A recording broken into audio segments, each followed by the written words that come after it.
Well, how you been, man? Good, man. Good. Yeah, I can't believe it. Just got the visa. For Got the Japan, visa, mate. Yeah. I picked it up yesterday. Yeah, so we're coming back. going to be in Osaka? Yeah.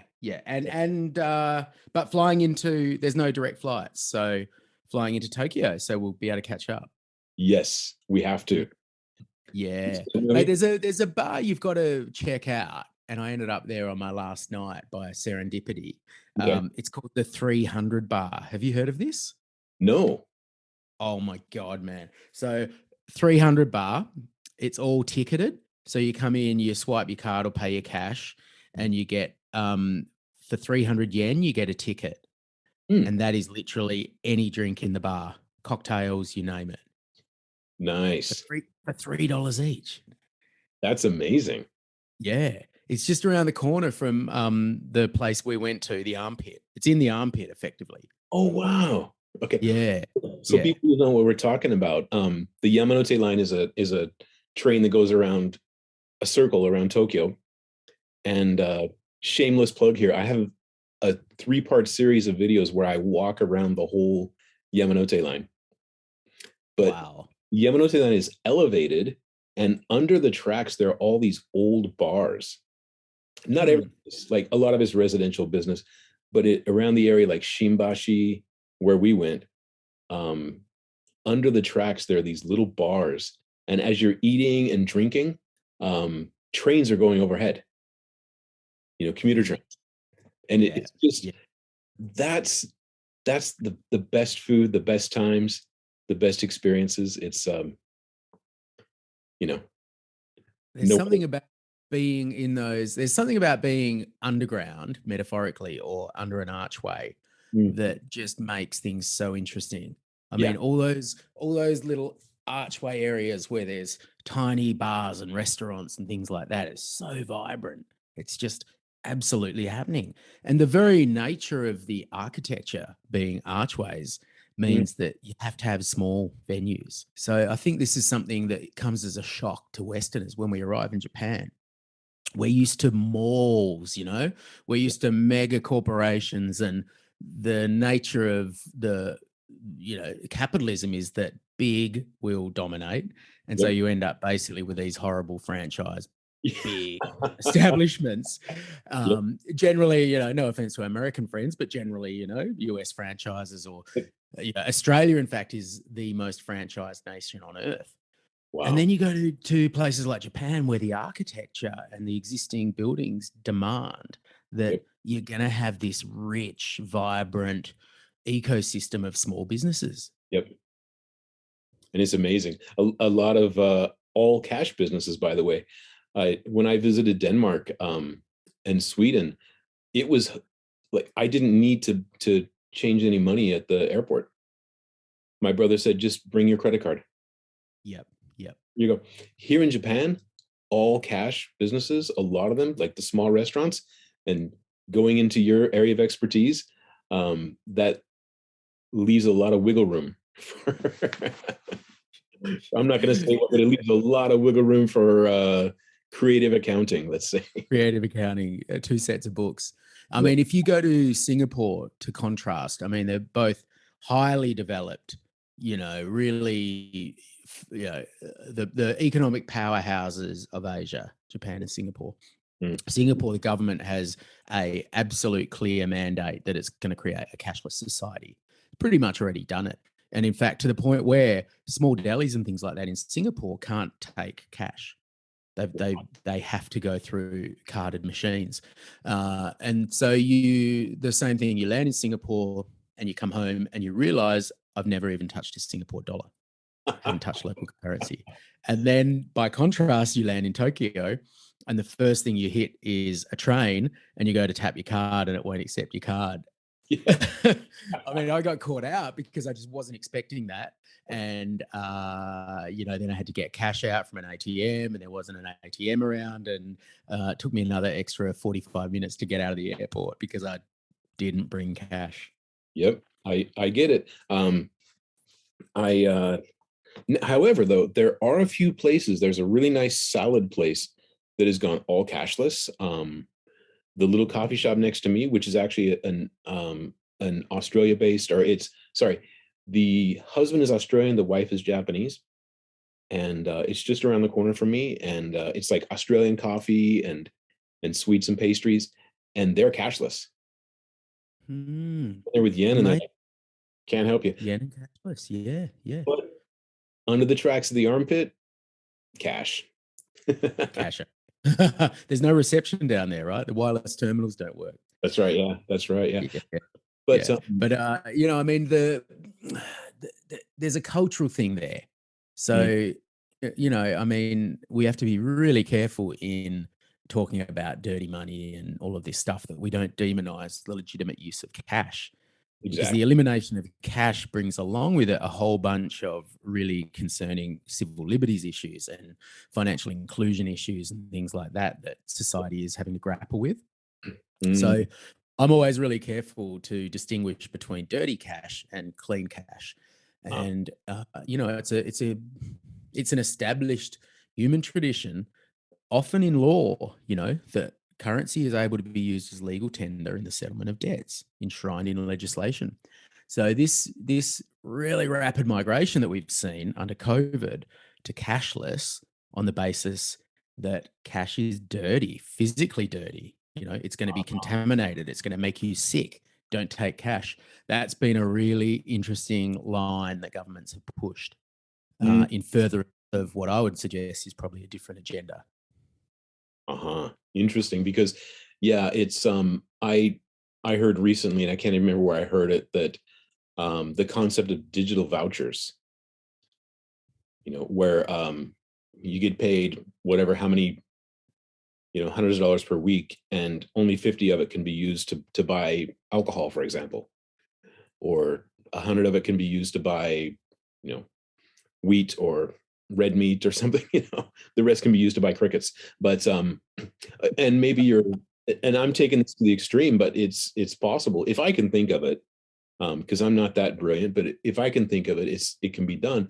Maybe my refrigerator will track what I'm eating and say, "Hey, Tracy, you've already had your calorie allotment for the day, and I'm not going to open up until 8 o'clock in the morning when it's time for breakfast." Mhm. And then my cashless Yeah, that card. that might work in Japan, but in Australia, everyone's got a crowbar in the shed. That's never gonna fly here, particularly coming home from the pub. Yeah. It's your fridge telling you he's not opening because you've had enough. That's not gonna fly in Australia.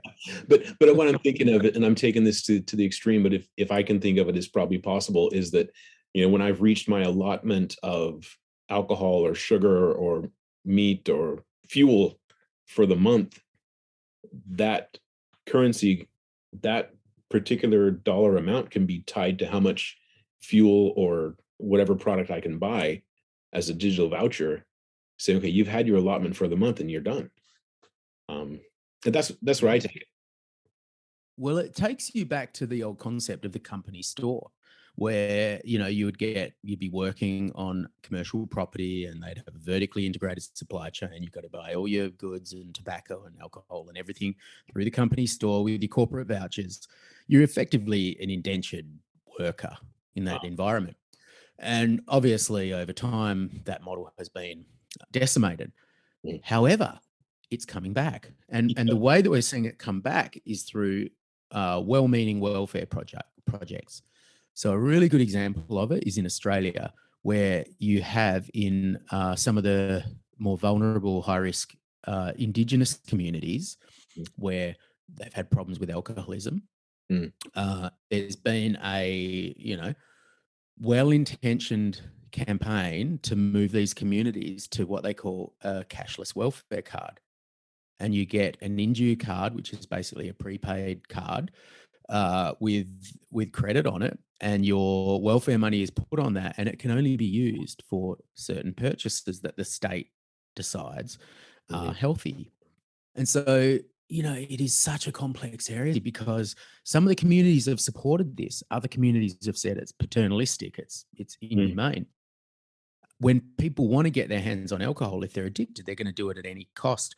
And so, sure enough, one of the workarounds that I've been told about is that taxi drivers in these communities will, instead of someone paying $50 for a carton of beer, Mm. the taxi driver will pick it up, drop it off, and then they can swipe their cashless welfare card for $100. So they're paying a 100% premium on top of their beer through the taxi driver, Whoa. but it's getting around the system. So there will always be workarounds. But as we could discuss this later in the conversation, but as we move into the world of programmable money, Mm. central bank digital currencies, this is the company store on steroids. And there are so many issues as a society that we have to contemplate before we have some sort of a currency crisis or something like that that sends us rattling headlong down that path without really thinking through the human rights implications. Mm. Interesting. So we should mention your book, the Lucky Laundry. And I have to admit, Nathan, I've been reading, and I'm on page 228. Oh, well done. I Yeah. didn't think you'd make it that far, Tracy. Congratulations. Do you want your reading gold star? Yeah. Well, I do this with my kids, so if you want one, I've got one.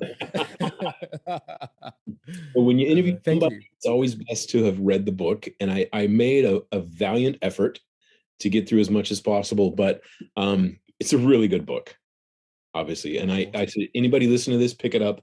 I'll put the link in the show notes on Spotify. But how the Aussie economy got hooked on the world's dirtiest cash. And do you have a copy of it, like, on your desk with you? Yeah, I do. Yeah, 'Cause nearby. there's something I would like to ask you to read because it really touched my heart. Mhm. It's the dedication to my dearest. If I could have you read that really touched my heart because I really saw your love for Australia. Yeah, yeah. Well, it's amazing that you say that because I would describe this book as a love letter to a country that no longer exists. Whoa. I mean, Australians are, as you know, we feel so fortunate. We don't feel proud to be Mm. Australian. Can't be proud for getting born somewhere. It's hardly something that you've achieved, right? So I hate the idea of being a proud Australian, but a grateful Australian. To live in such an amazing country, and we still have a perception of Australia and Australian democracy that harks back to Donald Horne's concept of the lucky country, which Mm. was in his book of the same name. And the premise that I've formed and I put it into this book is basically that this has morphed and mutated now to a entirely new social construct and social contract. And that is, as I describe it, the lucky laundry, which is a country that has become very ambivalent because of its good fortune in political and social terms in particular, and economic terms. So we've taken the easy path to wealth, which is blowing up one of the world's second biggest property bubble relative to GDP. And in doing that, we've kind of given away some of the character traits that I think made Australia so great, like belief in integrity and justice and social equity and things like that, as defined by the idea that as an Aussie, you have a right to a roof over your head and a backyard. Mm. So yeah, I'll read the dedication that sort of that sets the preface for it, which is to my dearest Taz, my wife, for your relentless love and support. For our little treasures, Zara and Jordan. One day we will pass you the flame of Aussie democracy. Treasure it, marvel at it, nurture it, for it is the greatest of human inventions. Wow. That really hit me. Yeah, that's beautiful. It's a Wow. special thing that we have, like in these radical times, the idea of living in a country and having this system of government that we have in countries like Australia and New Zealand and Canada and the UK and the US to a lesser extent, but that system of functional democracy Mm. is so precious. It is so fragile.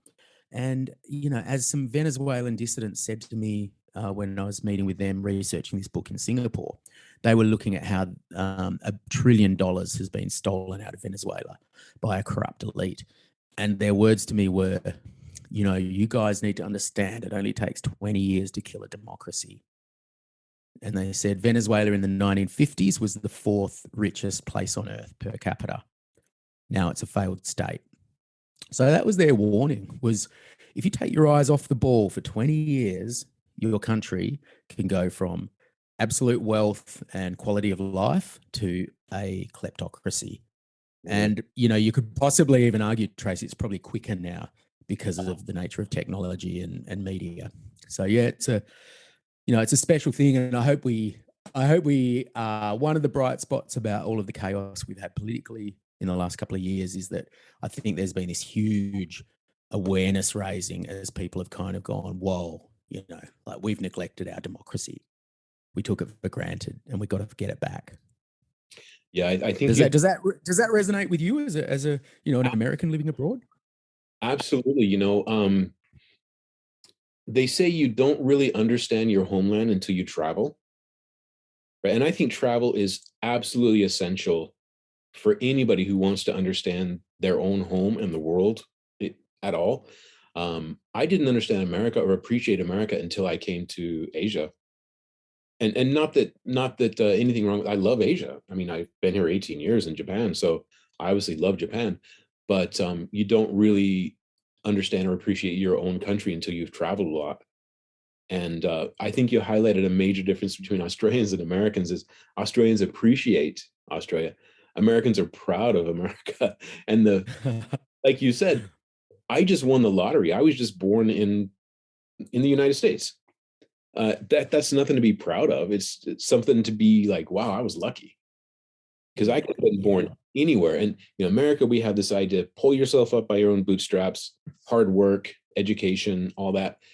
But you know what? If I were born in a place in abject poverty with no shoes, with no running water, no electricity, and people say, well, just work hard, it doesn't mean the same thing as if you're born in the US where they say, work hard, go to college, go to law school, and then you'll make something of yourself someday. You can, in one generation, you can go from poverty into wealth.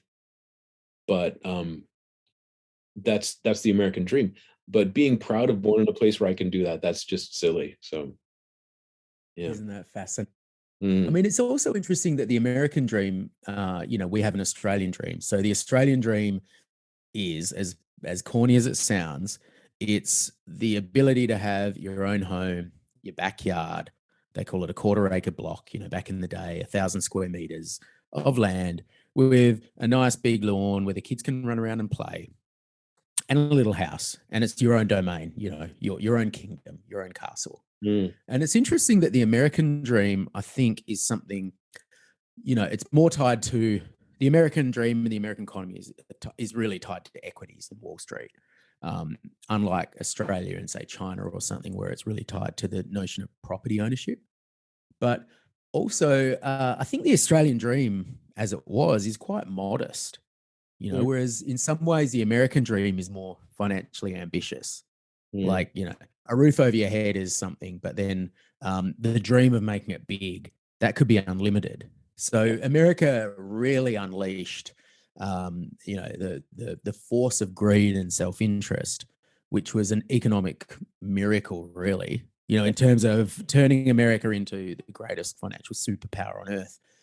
They unleashed those animal spirits and didn't cap what people could have potentially. And so I do wonder if that's created some tensions now in America. I'm understating it here, where you've seen the decimation of the middle class. And then what that's done is it's really drawn attention to the way that those animal spirits of capitalism have concentrated wealth in the hands of a very small number of people. Yeah. Very small number, especially over the past couple of years. I mean, with small businesses being closed due to the pandemic and large big box retail and online, those have just exploded over the past couple of years. Where and you're right, I do see capitalism as a good thing, but in America on steroids, where we're looking at quarterly reports and shareholder equity and shareholder earnings, that's everything's driven by quarterly reports. And you have to make money. So what that means is sometimes, at the end of the quarter, if we're not making enough money, we need to reduce cost. And one of the quickest ways to reduce costs is just lay people off. And sorry, goodbye. Yeah. But Yeah. and it also means that if we can save money. I just had an entrepreneur, Alex, who's talking about 3D printing, and episode 2, by the way, another shameless plug.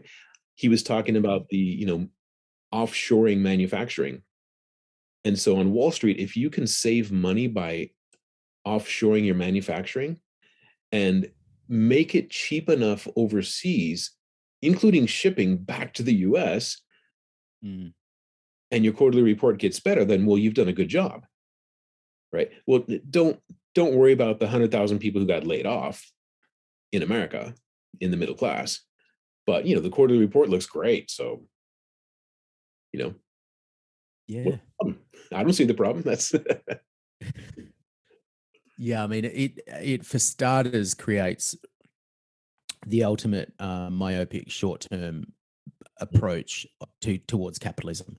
yeah. And I don't think capitalism was ever meant to work that way. I mean, capitalism is unbelievable, and long may it live. But I don't think this new form of, as you say, quarterly report capitalism is anything to be proud of or aspiring towards. We're seeing it now with Australia's, proudest company, Qantas, our national airline, is in a state of abject chaos. They can't even get customers and their bags to a destination Oh, together. They've decimated their workforce. They've outsourced all the usual tricks, and now they literally have such issues with baggage handlers that they've revealed that people have been put on flights, and their luggage is being outsourced to Emirates, and that's why they're arriving at their destination and finding their bags went missing. Their bags didn't go missing; they went on a separate flight. So this sort of incredible stuff is happening as a consequence of really short-term thinking and a pretty ruthless focus on stakeholders being executives and their bonuses and shareholders. mhm. And I put them in that order consciously because we are starting to see these companies that are not being run for shareholders, they're being run for executives and the accrual of their own incentives and short-term bonuses. So, that is an interesting case study, isn't it? Because you've got a business there that's an Aussie icon. It's Mm. got a range of benefits that it brings to a country, a growing country like Australia, having a good airline to get people out, bring tourists in, all the rest of it. We all know how important airlines are in the national psyche. And then you've seen this thing kind of get sold off because governments can't run anything anymore, goes the mantra, and then getting completely run into the ground where they have permanently tarnished one of the proudest brands in aviation. Mm. We have a problem in society when that can happen. And in my book, I talk about 2 case studies where the country's 2 biggest banks, the Yeah. country's oldest bank in Westpac, and the country's former central bank, similar to Qantas, a former state-owned utility, in the Commonwealth Bank, and how over a period of about 10 years, those brands and that brand equity was squandered in pursuit of short-term profit, which translated into executive bonuses and big dividends for shareholders. Mm. Something has gone terribly wrong in our system when we become so narrowly focused on all of the benefits that a robust capitalist economy brings to society. Mhm. I'd love to get your take on that. Well, yes. Boy, I just have to agree with you that putting shareholder value, or the executive bonuses, executive compensation over what's best for society, Yeah. um, is never going to end up well. It might work for a short term. I might get a $10 million, $20 million bonus, some stock options if I'm the CEO. But long term, if we think about society in general, it's not going to end up well. And reading how shortcuts were taken in the banking sector, where we've got all these reports that need to be filed, suspicious transaction reports that need to be filed. But what are the chances of getting caught? And I just had a conversation with a friend this morning, like, what are the chances? But also what are the consequences, right? So the Yeah. chances Yeah. of my so let's see. I have a fire extinguisher in my kitchen, right? And I always do. It's basically put there by the landlord because I rent a small apartment, but have a fire extinguisher in there. And if I think of what are the chances, I've never had a fire at home, not knock on wood here, but never had a fire at Mm. home. What are the odds, right? 1 in a million, maybe. But what are the consequences? If I have a fire, if I fall asleep while cooking a steak and my stove blows up and the house burns down and I don't have a fire extinguisher, what are the consequences, right? So I think Mm. they weighed the it might have been a little bit of hubris because they're thinking, well, what are the odds? We're not going to get audited. Nobody's going to look into this. We're bundling cash and sending it as one large transaction rather than a bunch of microtransactions. And, we're so big, nobody's going to look into this. But then what are the consequences? Because if somebody does look into this, the multi-billion-dollar fines we could pay, right, are Yeah. a huge, and then the reputation damage because in especially I don't know Australia. Well, never been there, but I would imagine that in a country like Australia, when a company or a bank or institution suffers reputation damage, it doesn't just go away overnight, right? In the next news cycle, it just yeah. As So that's as my Warren Buffett said, a reputation takes a lifetime to build and mm, 15 minutes to destroy. And that's a truism. Uh, these brands, so much of a company's value these days is intangibles, and intellectual property and brand is a big one of those. And to torch that in pursuit of a short term goal. I mean, to pick up your analogy, if you're running a huge portfolio of rental properties mm, and you're doing the books and you think, well, hang on, there's $200 a year in, for every property in getting our fire extinguishers out there and inspected and all the rest of it. I multiply that by 10,000 apartments. That's a pretty big saving. That's mm, probably worth it. And then hang on a minute. So what if it goes bad? I'm just the CEO. So if a property burns down and someone dies, well, I'll lose my job, but I'm walking away with $45 million of accrued bonuses. So, there's this terrible disconnect there where it's basically, heads I win, tails you, the shareholders lose. And that's what we saw in Australia. We saw, the big punt was taken that we're going to basically, run a criminal operation, or not run a criminal operation, but turn a blind eye to criminality within our organization is the right way to put it. mhm, And we're going to do that because there's a profit. And then, when it all blows up, the executives fall on their sword, as the saying goes. Well, the big message I got researching this book was that pretty much everyone across the community and in law enforcement took the view that falling on your sword wasn't equivalent, wasn't acceptable, wasn't enough. And to be honest, in most cases, it was more like falling on the futon in your holiday house. It wasn't exactly is it seppuku, yep, the yep, Japanese harikari, I mean it's there is just this terrible misalignment of incentives. And there's been a whole bunch of talk about rectifying that with clawbacks and longer, medium term incentives and all the rest of it, but it hasn't been solved. And I think as a society, we also need to be asking ourselves, when we're paying CEOs, in some cases, Australian company CEOs earning $24 million a year, mm, as happened in the case of Qantas. You got to look at that and you got to ask yourself: do you need to pay that to get talent? Do you need to pay that to get someone who's committed to the business? mm, Paying that much, are you even getting the right person? yeah, And are those incentives creating what I would probably call a detachment from mm, the broader community? I mean, it's what we call in Australia F off money. mm, And by that, it means I've been paid so much, I no longer have to care about the community. I no longer have to care about society because with my $50 million, I'm self sufficient and it can go to hell. And that's a really dangerous place for a society to get to, where people have mentally, emotionally, and financially detached from the idea of a well-run, productive, well-governed nation state. Because if things go bad, they jump on a super yacht or a private jet and disappear and go somewhere else. That's a terribly problematic situation.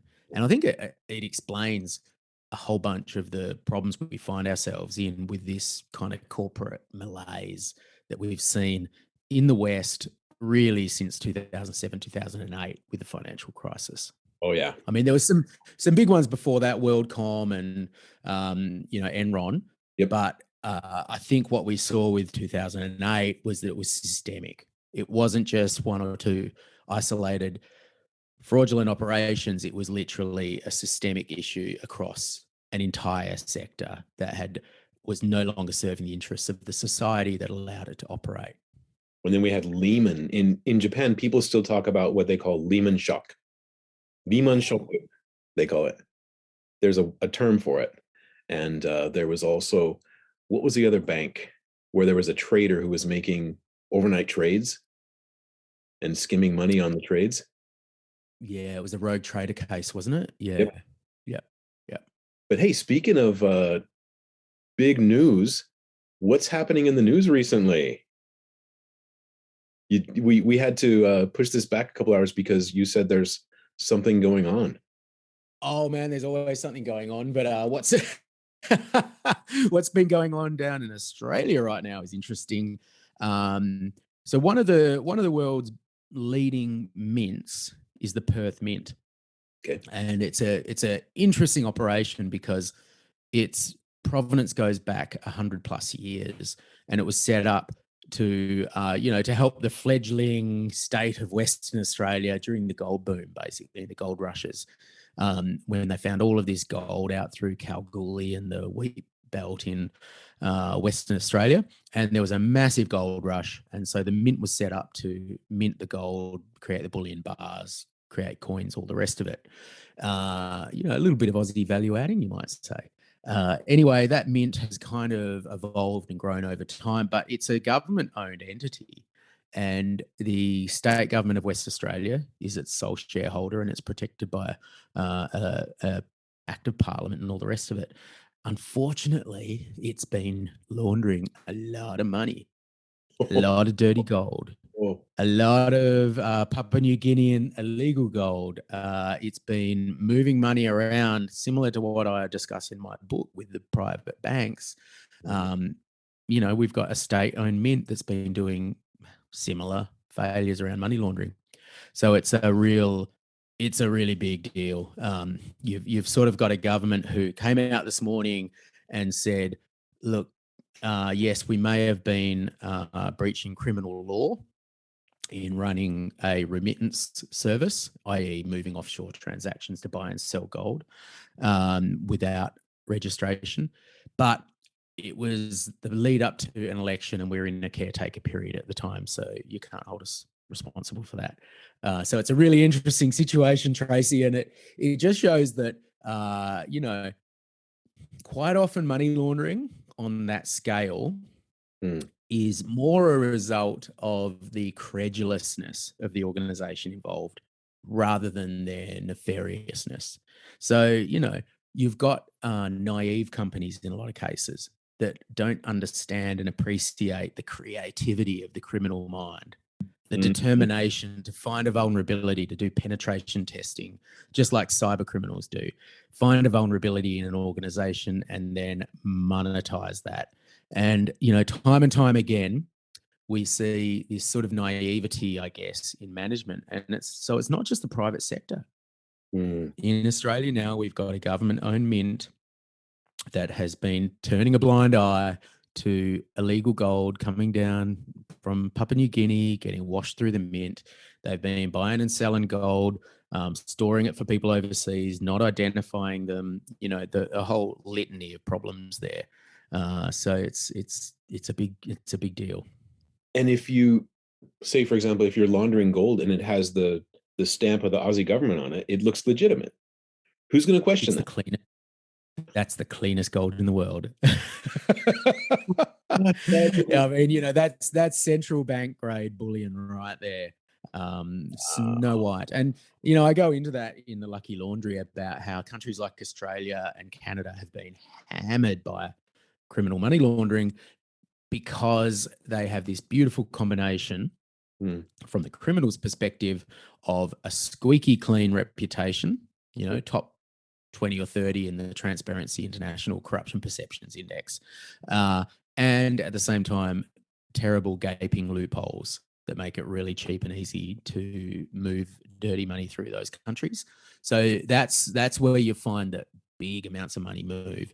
And once you've washed money through Australia and it's coming out, you hop that to another jurisdiction and it's going to get what we call, a lower form of due diligence. So if your money's coming in from a high risk jurisdiction, the person receiving it, because this is an international regime, the person receiving it's going to have to do some enhanced due diligence and scrutinize you and your source of wealth. When it comes from a country like Canada or Australia through a business account or the result of a property transaction, Who's squeaky the clean. question that? Yeah. Yeah, yeah. And Somebody. likewise, when you turn up with a money transfer from the Perth, Western Australian owned Perth Mint that bought and stored and sold your gold for you, and then remitted the funds to your offshore bank, happy days. Yeah. No one's looking into that because they all assume that the government of Western Australia was doing its job. Who's going to question that? Well, that is amazing. And it kind of goes to help me articulate this analogy you made is like water. The dirty money will find a pathway. How exactly did you say that before? Yeah, I mean, it is, there's so many analogies that work with the flow of money and the flow of water. And water will always find the path of least resistance, And if you build a dam wall and have a crack in it, the dam wall is as good as non-existent. It might slow down the movement of water, and it's not going to stop it. So that's what we have in the criminal world, where if you have, like in Australia, no regulation or oversight around property, my goodness, you're going to get a lot of money moving into your property market. And Australia has done that, and it's now being called to account increasingly by its neighbours. So, people who are fighting corruption in Malaysia and the Solomons and Papua New Guinea are saying, Australia, why are you standing up and telling us to clean up our act and being a paragon of good governance in many respects, but then you've got this terrible failure in your own house. And I saw that. I read in the book about the increase in cost of housing. Oh. The foreign money coming in, just buying property sight unseen, and you'll drive down a suburban street, I would call it, and half the houses, the lights aren't even on because they're owned by somebody offshore. Yeah, yeah. I mean, look at the numbers. I mean, you as an American, you've lived through. You might have been in Japan at the time, but your nation has gone through the financial crisis and the collateralized debt obligations and everything that went with it, and the subsequent catastrophic decline of the American property market. We didn't get that. So what people in the Northern Hemisphere sometimes don't realize is that Australia completely missed the global financial crisis. So we had a bit of a slowdown, but we didn't even record 2 quarters of negative growth. We didn't even enter recession during what we like to affectionately call the Northern Hemisphere financial crisis. So Yeah. Just like the Americans like to call the Spanish flu the Spanish flu, even though it probably originated in America. We like to call it the American financial crisis.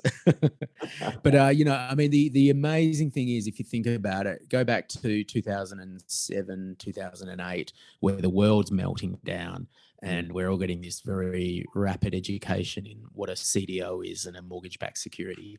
And then, imagine on the other side of that your property market hasn't gone down and your government goes, you know what? We just did really well. How amazing are we? How good are our regulators? What a country. Let's get the punch bowl out and get the band back out and Yep. play a couple more songs. Don't go home yet, guys. And Mm, that's what Australia did. And that continued. So mhm, we had a modern economic miracle. We've gone 30 years without a recession. We've overtaken the Netherlands as the country that's gone the longest period of time without a technical recession. And mm, yet here we are now, completely over indebted, completely over leveraged. We've got the second highest level of debt to household income and GDP outside Switzerland. And I mm. can tell you, we don't have good snow. We don't make good watches, and our chocolate's pretty ordinary. What We about ain't Switzerland. We yeah, ain't Switzerland, man. geez.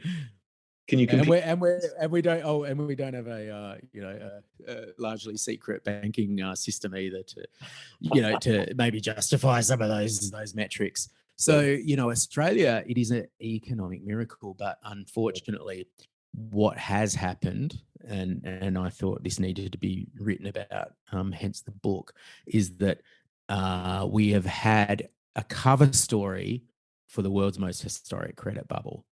And the cover story was the China miracle and the Australian resources boom. And so, yeah, we've had an incredible run with commodities and Australian exports of coal and iron ore in particular.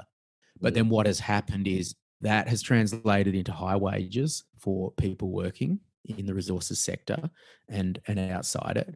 And then what we've had accompanying it is a historic loosening of credit quality and credit standards to the point where now people are, Australia's multiples on mortgage lending have gone to maybe 2 or 3 times income a couple of decades ago to now people are getting, 8 or 9 times income on 2 salaries.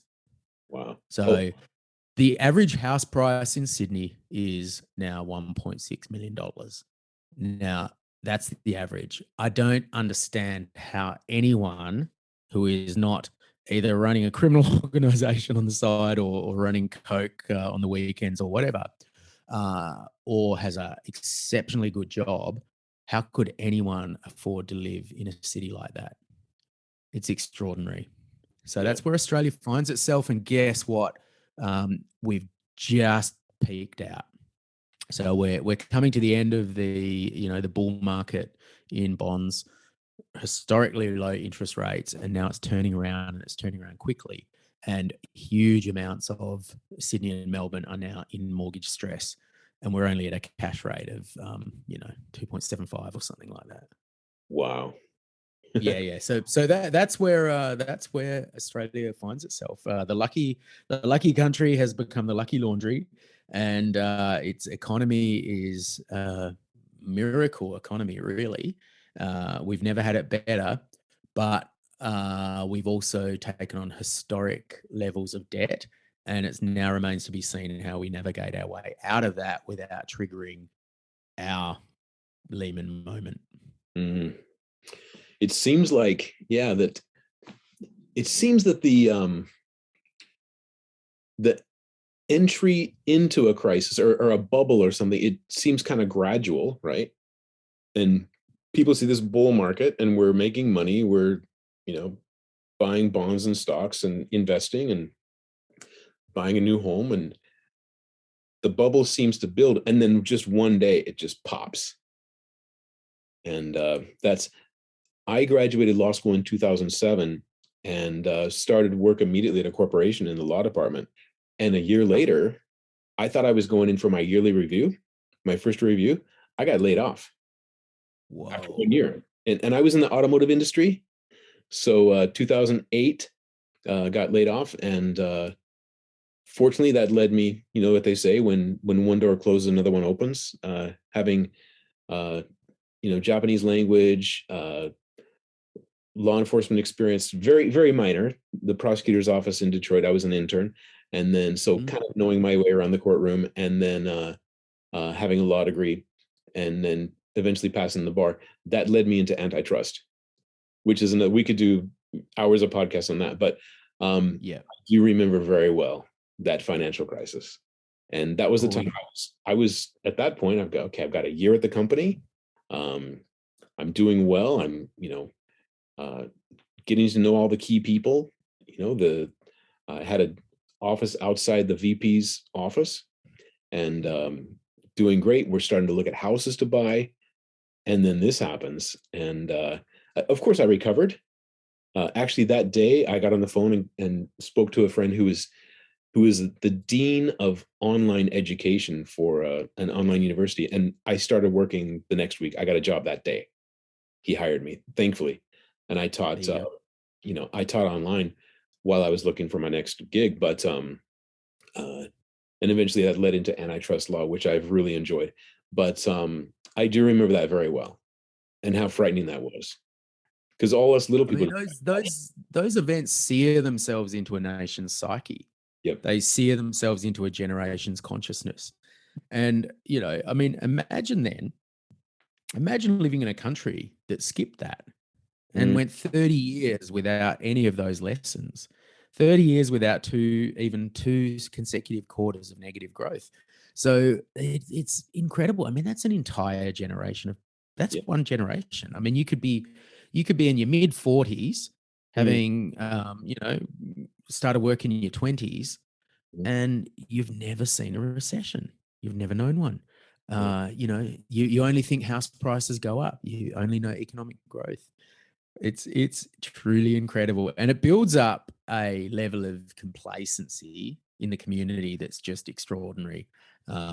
Capitalism is based on those cycles of as they call it, creative destruction, the mm, boom and bust. yep. Um, we could go into that separately, but I mean, let's just take that as a truism for now. And when you don't have the down cycle, as we saw in the lead up to Lehman, the animal spirits run wild, and the assessment of risk goes out the window, because it's like your fire extinguisher. Mm, Why would you keep buying fire extinguishers when there's never been a fire in 30 years? yeah. Haven't seen one in my lifetime. Haven't ever heard of a fire. They don't happen anymore. It's different now. That's the thing, is I love that, because I said that as a teenager, like, mom and dad, the world's different now, as if Yeah. I knew what Yeah, what I was talking about. Couldn't even clean my own room. But that that was before you read Jordan Peterson then, right? that's right. That's right. Yeah, yeah. Yep. Stand up straight, put your shoulders back. I'm a huge fan, but Yeah. I do like that. If you want to change the world, start by cleaning your own damn room. But as a teenager, I would tell my parents, the world is different now. Things are different. The dating world is different. We have MTV now and color TV. I Mm. remember before remote controls, I was my dad's remote control. He'd say, Tracy, change it to channel 2. The news is on. And we had the dial. You had to turn, click, click, click. And Yeah. that's why the old meme of don't touch that dial comes up. When a TV Ah, station goes to commercial, they say, don't touch that dial. We'll be right back. And yeah, yeah. now today, I don't know if anybody under 40 would know what that means, or 30. Mm, mm. But yeah, and I remember getting our first color TV and just thinking, wow, the world is so different. And we have MTV now. And that was when MTV actually meant music television, Yeah, yeah. right? And I remember, I It think didn't mean it didn't mean keeping up with the Kardashians. that's right. Yeah, I Yeah. I can't watch that anymore. So many things have changed from my teenage years, but I sound like an old man now. But uh, kids I these won't say it's because you are. I, We I both are. yeah. But yeah, I do remember when MTV was, music television. First video I think was Blondie, the Man from Mars. Oh, yeah, Remember that yeah. one? And great music, great music. But yeah, I just remember thinking I'm so smart. The world is different. And you know, Well, the world is different, isn't it? It's you know, it is a different. I mean, I look at my children and think, gee, they are growing up in a different world to the one that I grew up in, and the world they're growing up in is unrecognizable to their grandparents. uh, So, yeah, the world does change, but cycles and trends, and if history doesn't repeat, it sure rhymes. The same truisms come back, don't they? Mm, Uh, they sure do. It's a that's the joy of having grey hair, is that we've seen a few cycles. yeah, it's I've seen a recession. yeah, I'm old enough to say I'm an Australian who, left school in a recession. Gee, that has an impact. it, Leaving school and going, oh my God, there's no jobs. It was the recession we had to have. It was catastrophic. Um, it's a different thing to graduating into a boom market where there's an undersupply of good labor, skilled labor. That's a wonderful place to be. That's the lucky country. yeah, that's a beautiful thing. But yeah, I do think I as you know, I follow crypto, especially Bitcoin, and I don't give financial advice on this podcast, but I do like Bitcoin, and I've seen it go down to 18,000 recently from the high Mm, of what 68 69,000, and I don't panic, but I've also seen the housing bubble, in especially in the U.S. up front. I've seen the bursting of the bubble in Japan, and how the whole 90s, the decade of stagnation uh, yeah. in Japan. And I've lived through all that. I thought, well, Stagflation, right? I mean, the lost decades. yep. Incredible, incredible. There was a period of time where, boy, there's an incredible statistic. I don't exactly know it off the top of my head, but something like all of the property under the Emperor's Palace in Mm, Tokyo was worth more than all of New York. It's a figure like that, during the peak of that explosion of the Japanese economy. Man, I remember in Australia, it's incredible. It was a different time, and people were concerned that, quote, Japanese people were coming down and buying up everything. yep. That was the concern. On the Gold Coast, they started putting signs up in English and Japanese, which Mhm, greatly perturbed Australians in the 1980s, conservative Australia. yep. But you can see these cycles, right? I mean, it was a credit bubble. It was Mhm. another one of those credit bubbles. These cycles always repeat, and when you're in one, you always tell yourself this time's different because you want to believe that. Yeah. Uh, Always, it's like dating in your uni days. This one's different, right? yeah, yeah, yeah, But yeah. it is true. I remember, and Las Vegas. I lived kind of close to Las Vegas, relatively speaking, and I remember going in and seeing. I think the game is called Pai Gao. It's a Chinese game of chance, and I remember seeing during Chinese New Year. I think it was the year. I don't remember the year, but there was a huge display at the entrance of a major casino, and they did that because the Chinese tourists were coming in spending money, Yeah, right? And they had Chinese speaking Pai Gao dealers, right? And that's just whoever has the money who's going to come and spend it. We're going to cater to that group, you know. yeah, yeah.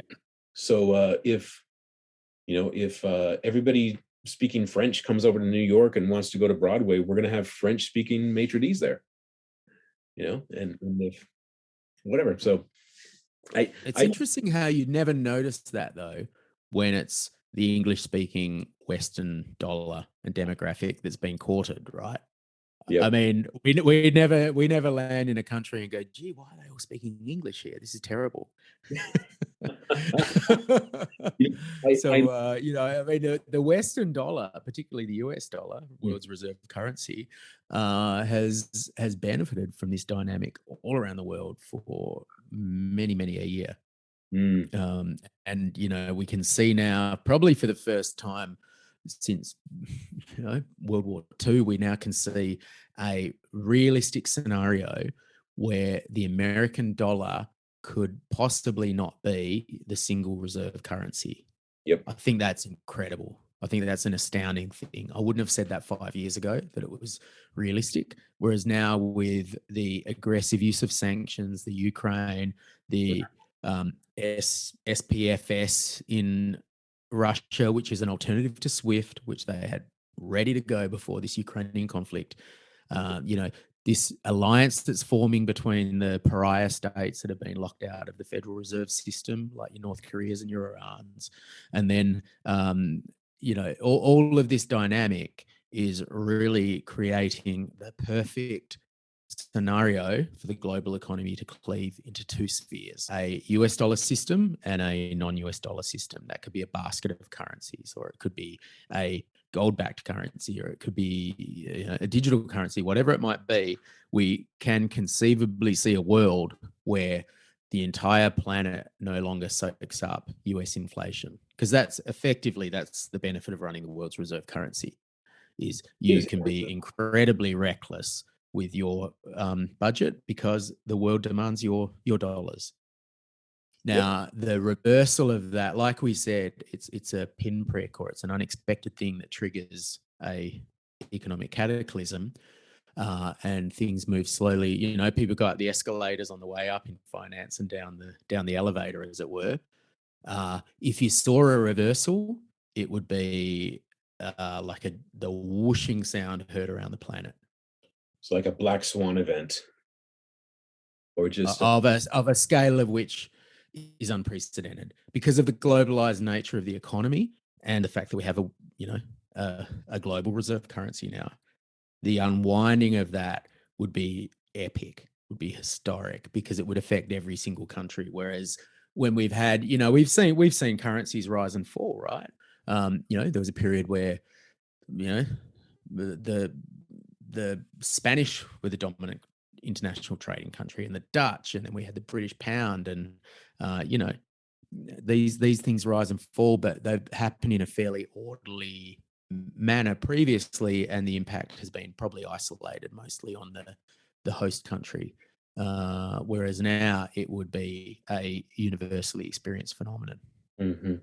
So if a country, and help me out here, I want to say Venezuela, when they had like hyperinflation, like factors of 1,000, and it could happen day Mm. by day. I mean, you could be with your shopping cart in the store, and by the time you get to the cashier, the prices have gone up, right? Yeah.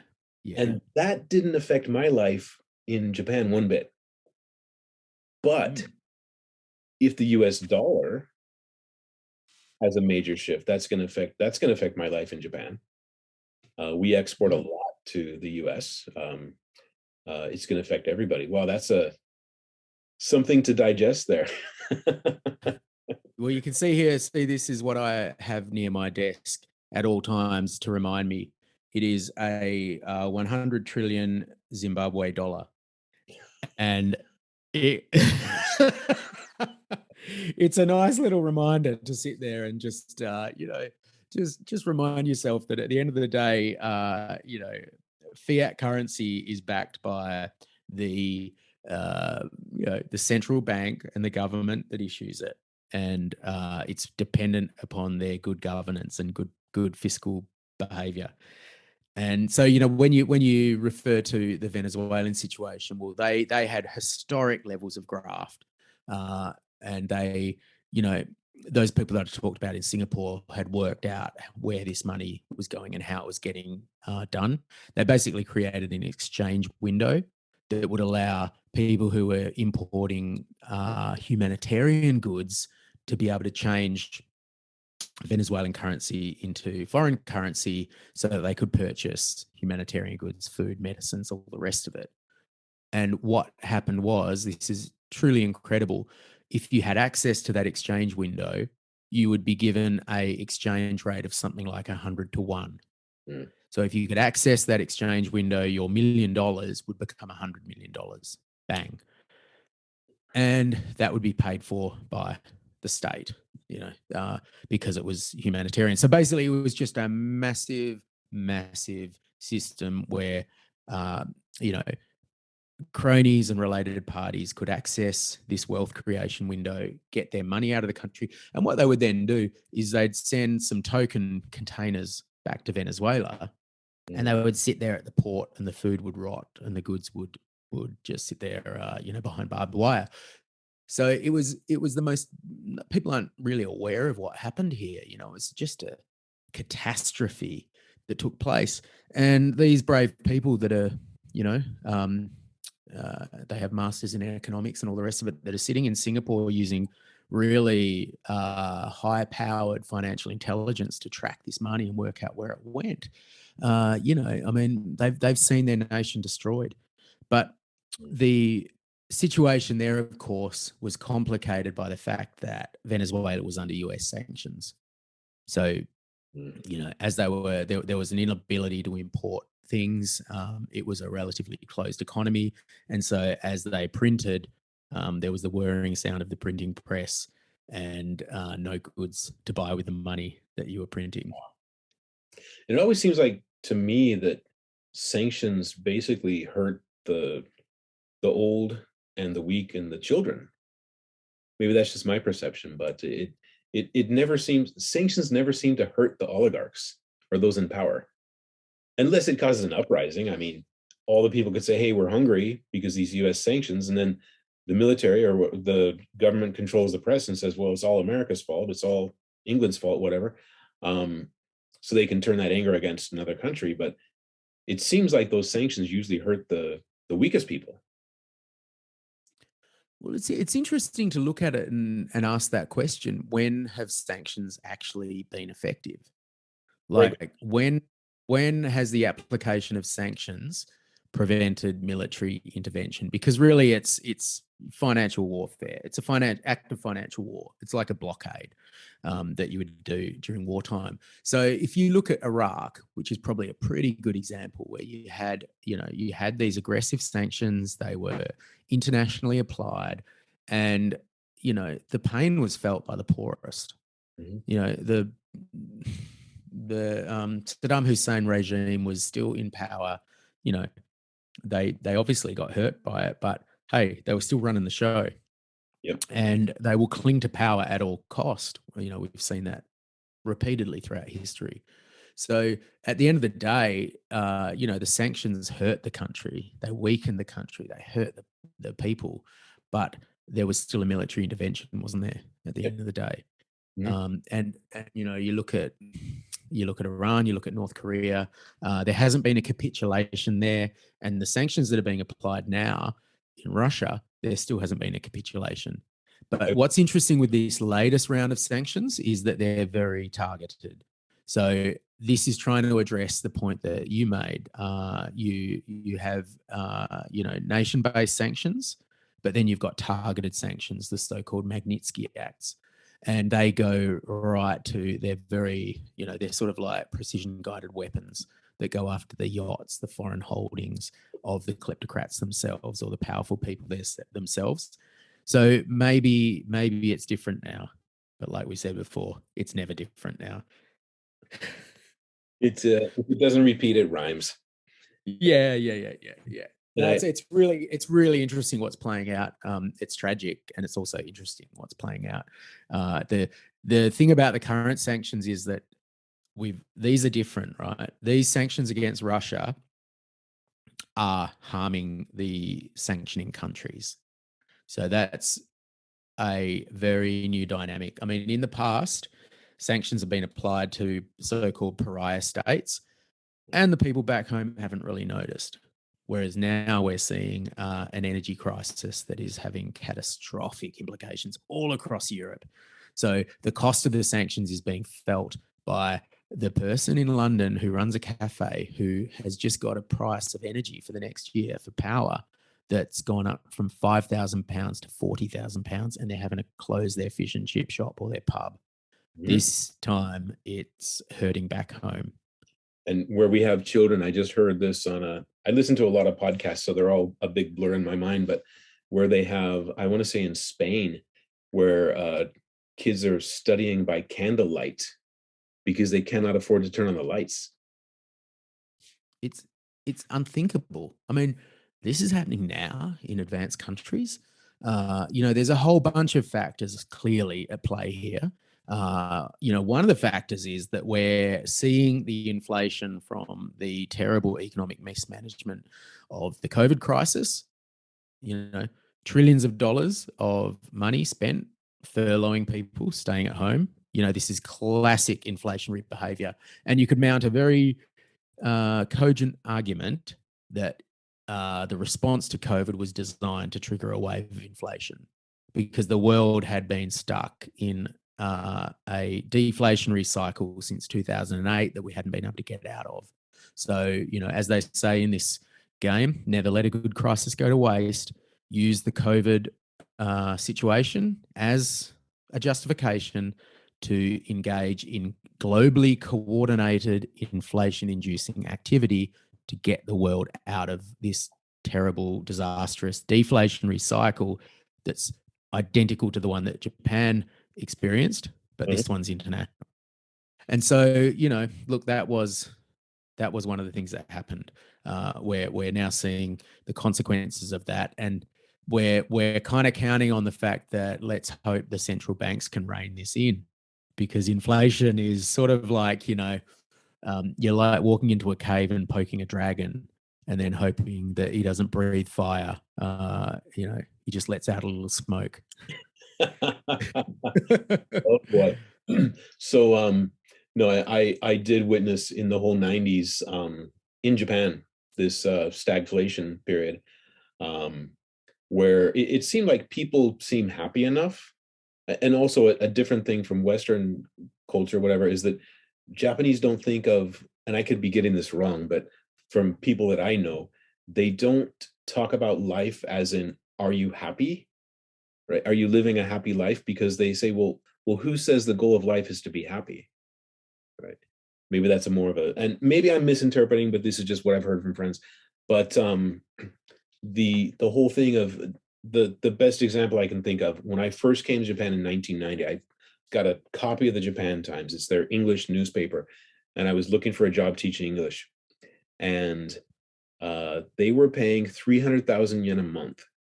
If you had a university degree and you could speak English, you could teach you could teach English to Japanese kids or adults and make 300,000 yen a month.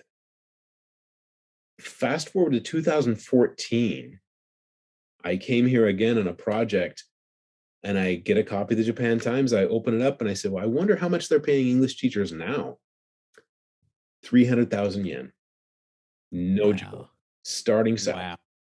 Starting salary, 300,000 yen. And that's, I don't know what that would be in Aussie dollars, but it's barely enough to get by. Barely enough. You can get your flat, you can get your food, maybe have a couple beers on the weekend, but you're not getting rich.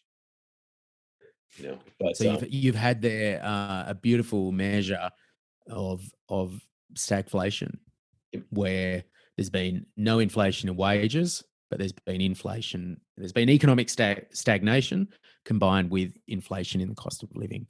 yes, Look, are we in that? Are we in that environment now? Yes, we are.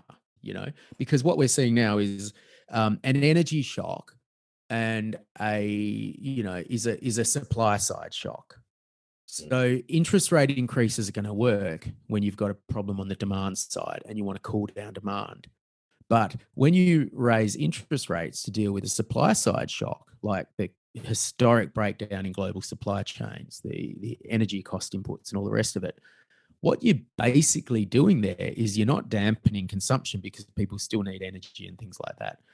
What you're doing is you're really triggering economic hardship, and that will flow through to a tempering of inflation, but it's going to come at great misery and pain. And is the West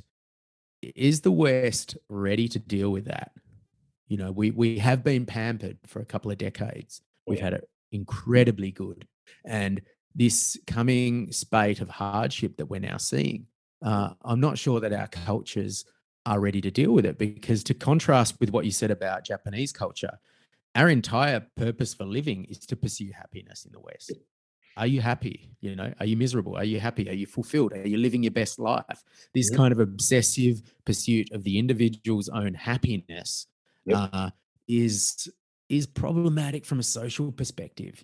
Both scenarios are problematic, right? Everything's always about trying to find a balance, and not to end up in either extreme. But I've got to say, there is no pathway to misery as fast as spending your entire life just pursuing your own happiness. Very well said. That's a great sound bite. Nathan, Uh, or as the old saying goes, bad times create strong people. yep, Strong people create good times. Good times create weak people. Weak people create bad times. This is a cycle that echoes all the way back through history. You can see it happening century after century. To put the same saying in the context of family offices and wealth management, it's the same thing. First generation creates the money. Second generation of that family builds upon it. Third one wastes it. yep. You see that playing out all the time. Well, we're about to create some very strong people here in the next generation. Yeah, you, things, you say that as though you're looking forward to it. no, things are about to get mostly peaceful. And mostly happy, I think. That's right. Yeah. And no, I just think that, and I see in the States, and maybe I'm seeing the most extreme, like TikTok or whatever examples, is that people will lose their mind if their cheeseburger is late. Mm, Like mm. Uber came late. I'm gonna call 911. The number for the police, for emergency services. Yeah, Um, yeah, yeah, I'm going to call their corporate office. I'm going to get that driver fired. My hamburger was 5 minutes late. It's like, no, you don't know hardship. We're about to yeah, find out why your grandmother washed her aluminum foil, her aluminum. You're about to find yeah. out why she carefully opened up presents to save the wrapping paper. We used to joke about my grandmother, wonderful woman, um, who loved her family, passed away a couple years ago, but she would sometimes send us Christmas presents in the wrapping paper that we sent her last year. And we would joke about it. We would joke about it. And I didn't get it. But she grew up during the Great Depression. Mm, mm. And she would save her, as we say in America, she would save her aluminum foil and Yeah. reuse. She would wash it and reuse it. And when she passed away and they were cleaning out her basement, they found these notepads. She would play Scrabble and she would use the same notepad. It's hard to describe, but when you keep a Scrabble score, she would write the points and then she would turn the paper over and write the points. And then she would turn it back over and use the margin. And she would use one scrap of paper for like 10 games. And Mm. so people would give her notebooks and say, Grandma, you don't have to reuse your paper. We have enough paper. Like, you can use a new. When she passed away, we found about 10 or 15 notebooks, brand new, in her basement that she'd kept Wow. because she grew up in a time where it was difficult to get things like paper. So, and I'm afraid Not toilet paper. I mean, I remember the great toilet paper crisis of 2020. Man, they were tough times. that was, People were writing in the street. But but you're talking Scrabble paper. So she was the original Scrabble prepper. she was. But yeah, I remember that toilet paper crisis too. I also remember walking into 7-Eleven. So convenience stores in Japan, when you're here, you probably saw one on every corner, right? Like Lawson, Mm, mm, Family Mart, 7-Eleven. I mm. remember walking into a Lawson, which is a convenience store here, and when the lockdown first started, the instant ramen section was empty. Wow. Priorities. If anybody knew how to prep for this type of stuff, they'd have a bag of sugar, some flour, in my case, I like peanut butter. Yeah, yeah. It lasts a long time. You can get a big bottle of it and keep it under you know, in the counter, in the cupboard. But it was just funny to me how like all the instant ramen had been bought because people thought like, oh, I might not be able to get my instant noodles. I kind of respect. I really respect that. That's a population that have gone through economic hardship because that's practical. Whereas what we had in the pampered boondocks of Australia was the toilet paper crisis, and there's something deeply Freudian about rushing for the toilet paper in the face of an existential crisis. I mean, well, what of all the things that we were facing, hunger, starvation, no ramen noodles, we were worried about maybe, having to use a bidet. I'm not sure. So, I mean, it was kind of an interesting symbol of affluence that when the crisis hit in Australia, Mhm. people cared about mince meat for hamburgers, and toilet paper. Maybe there's a nice little symbiosis there because one does lead to the other. That's true. And you just need to I'm sure they have them in Australia, but in Japan, almost every bathroom has a washlet. You just press a Yeah, little. well, see, this is the thing is, I mean, the Japanese would not have been worried in the least about the toilet paper crisis because they have the finest toilets known to man. I mean, there's toilets up there that you can choose your favorite bird noise while you're at it. You know, it's next level. Whereas we're a little more primitive down here. No, I love it. There was a cafe we used to go to where you walk in, the lid would just come up, Yeah, yeah. and there's But like see, a the thing is, if you've been to Australia, you would know that you don't want Australian bird noises playing while you're in a toilet.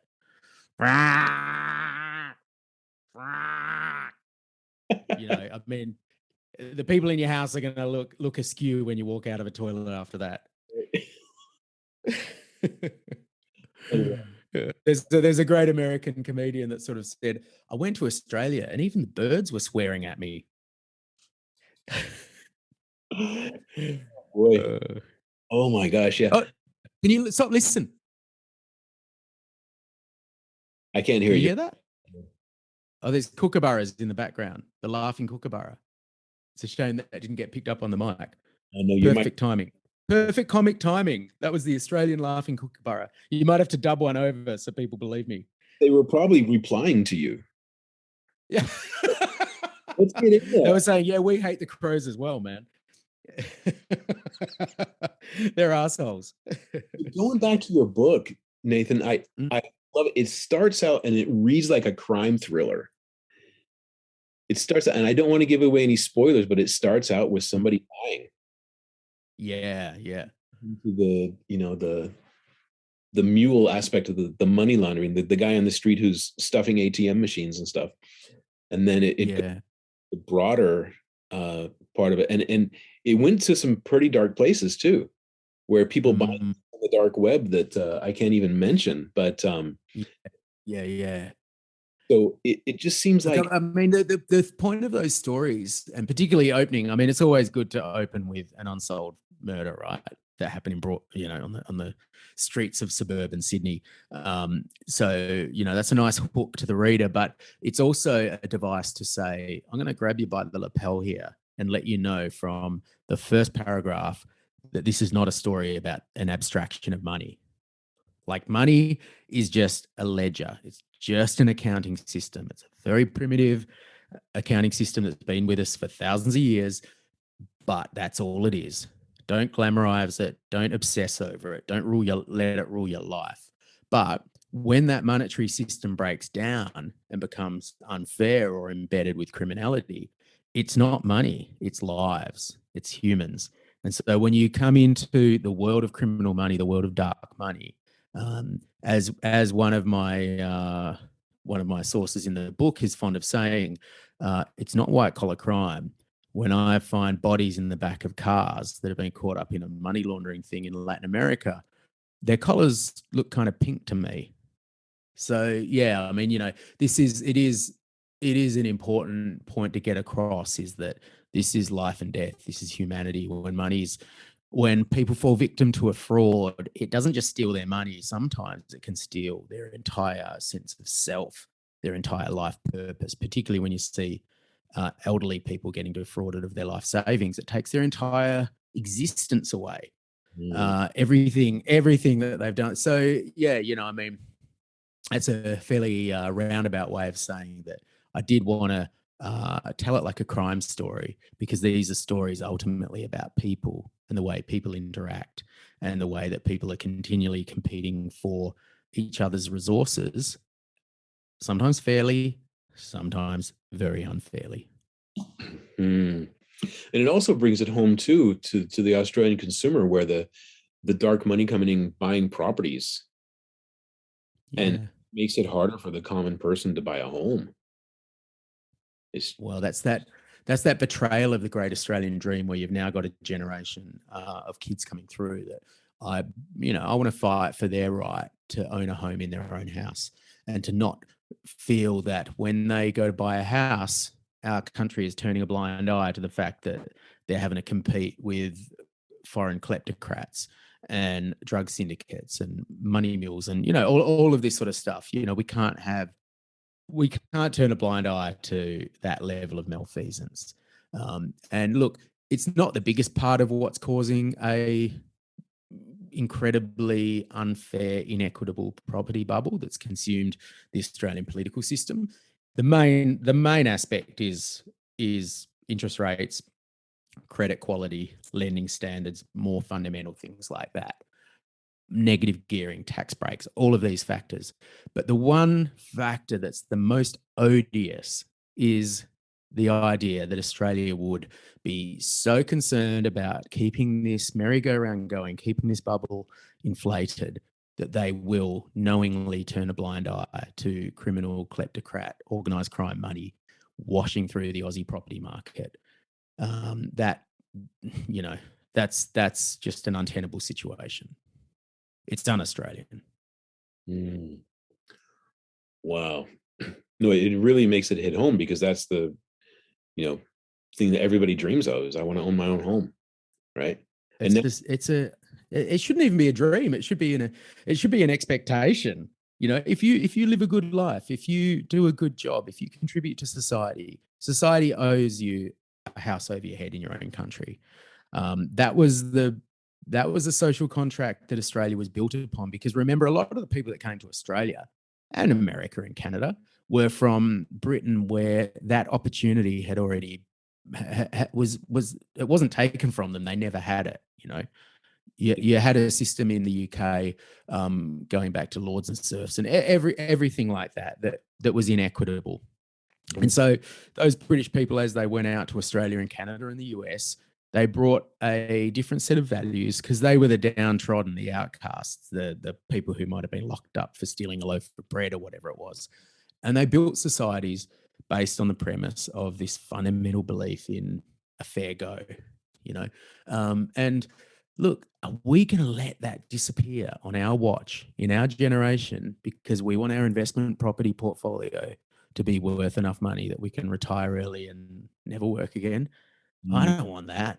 I want to live in a society where the young people have a great opportunity to have the same kind of opportunity in childhood and everything that we had. I think that's our obligation, because it was gifted us to our ancestors. And as we said in the opening, it's our duty to hand that flame on for them to manage. But we've got to hand that flame on. We can't we can't hand them an extinguished torch that died out on our watch. Yeah. Well, it's what do they say? Especially I think at our age, it's plant a tree under which you'll never be able to rest under the shade, right? Beautiful. Yeah. Our duty, Yeah. our responsibility, right?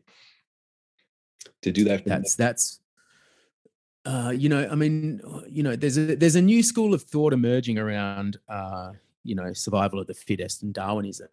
And it's a different model of seeing the universe that's actually based on acts of what they euphemistically call generosity. And I don't know if you've looked at the stuff. There's a great documentary called Fantastic Fungi that looks at the role of fungi in the biosphere and the contribution that they make. And there's a line in there that says, all life is based on acts of generosity. And what that means is all life is dependent on each creature giving more to the ecosystem than it takes out. That's a simple, that's a law of physics, in effect. It's a law of karma. It's a law of life.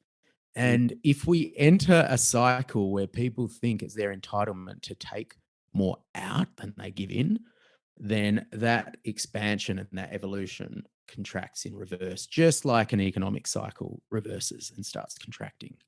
So yeah, I'm with you, Tracy. I reckon plant trees that you won't live under the shade of it, just as our forefathers and mothers did.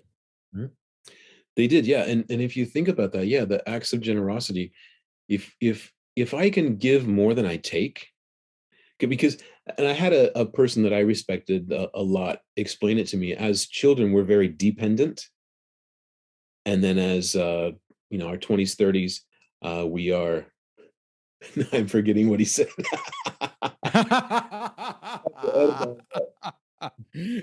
We're, He said, "I'm going to the bar now. I'll finish the that's story right. when I get back." And he never returned and left you with the bill. Keep an idiot in suspense. I'll tell you tomorrow. Like, I think he said, and I might have to edit this, or maybe not, because I mess up all the time. But as children, we're very dependent on our parents. As adults, we're interdependent. Mm, mm. But and as children, like a person who's dependent, like we take, right? Our parents feed us, they give us money, they buy us toys. But as adults, we have to learn to interact in this game of adulthood, where if it works in the animal kingdom too, and a lot of people have spoken on this much more eloquently than I can speak on it. But if I take more out of the game than I put in, everybody's going to notice, and they're not going to Yeah. play the game with me anymore. Yeah, yeah, yeah. But if you're with a person who's generous, who's giving of themselves, and I always hear this, and I didn't understand it until I got a little older, but I always watch the shows like the Grammys, the Emmys, and they always talk about how I worked with this producer and he's so generous, and I worked with this actress and she's so generous and so giving and so open to helping. And I didn't understand it till I worked in a big corporation where the people who give are, to me, they're the leaders. People who give themselves of their knowledge, of their who will open up their Rolodex, if those even exist anymore. But people who are more giving, and of course who get things done, right? You got to get stuff done. But Yeah, the yeah. people who are giving are the ones who really get ahead in my book. And the people who take, they might get away with it for a while, but it always comes out. The truth always comes out. And I don't know if it's karma or God or whatever, but karma always catches up. Absolutely. Yeah. A measure of someone's integrity is, what would you do if you absolutely knew that nobody was watching? Yeah. Yeah. And there's a leap of faith there, I think. It's a little bit like going up Maslow's hierarchy. If you're stuck at the ground level of that, then you're kind of in a scarcity mindset. And there's a fear related to that, which is there's not enough to go around. There might be hard times coming. I've got to store up for a rainy day. Now, that mindset is important, right? It's part of survival, is being prepared. But then as you build up enough to get you through the winter, do you keep building up more and more to get yourself through 30 winters? Or at that point, do you move up Maslow's hierarchy towards self actualization? And do you start engaging in acts of generosity, which is an enormous leap of faith? Because what that does is it says, I'm going to give my surplus away because I got enough. Mm. And you know what? If I hit hard times, someone's going to do the same thing back. I trust that. I trust the process. I trust humanity. I trust the world, whatever it is. Mm. And there is a big leap of faith there.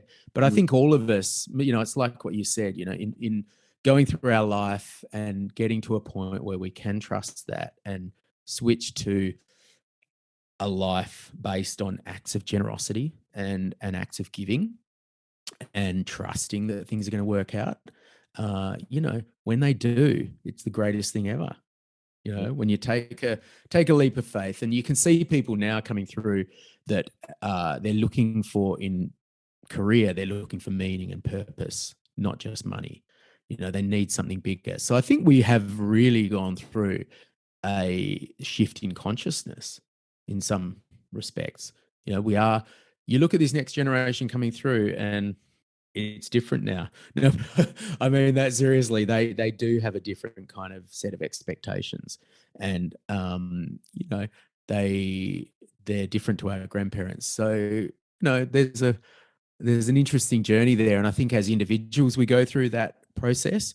But then when enough individuals go through it, that's when you see a societal shift.